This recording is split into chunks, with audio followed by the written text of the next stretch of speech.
Okay, Eric, do you believe in psychics?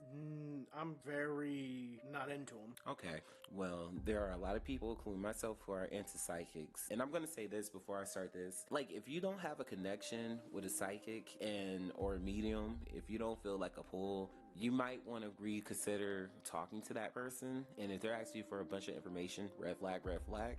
So, Gina Rita Russell has been sentenced to 10 years in prison for faking being a psychic. Now, you might ask, like, is it illegal to do that? The answer is yes, when you're scamming people out of $4 million. She didn't see that coming. So, in this article, I just got it. So, in this article, they said that from childhood that her parents had taught her how to con people, and she even convinced herself that she had somewhat psychic abilities. So there was a few incidents, but one in particular dating back to 2009. Russell met a woman in Manhattan and performed a psychic reading on her. Russell told the woman that bad things would happen to her or her family if the money and items were not provided. At one point, Russell had the woman beat herself to drive the demons out, which would make her feel better. Court documents said the woman initially started giving Russell money from her lawful jobs, but then Russell convinced her to lie to her father for more money for therapy, sleep studies, and university classes. In one phone call with the father, Russell had another relative impersonate an actual New York therapist. Court documents said he gave his daughter enormous sums of money.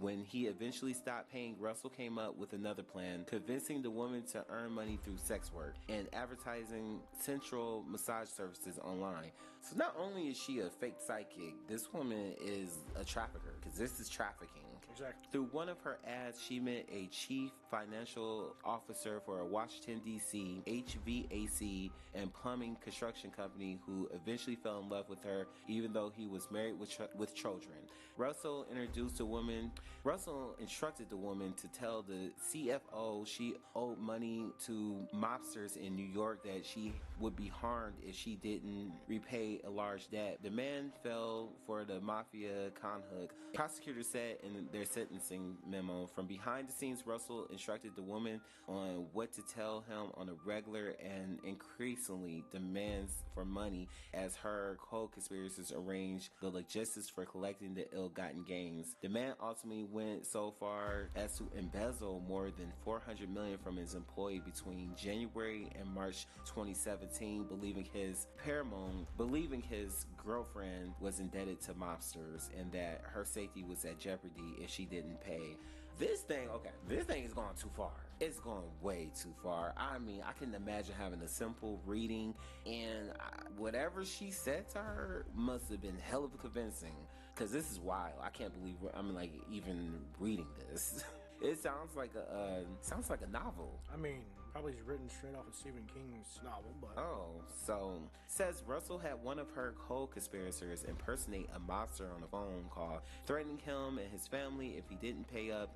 Court doc. The man delivered cash and gold bars to locations in New York. Okay, this is really insane. Wow. Including to a hotel room, thinking the money was going to mobsters.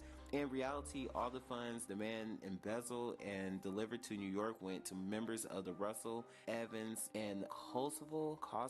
I'm sorry for my mispronunciation.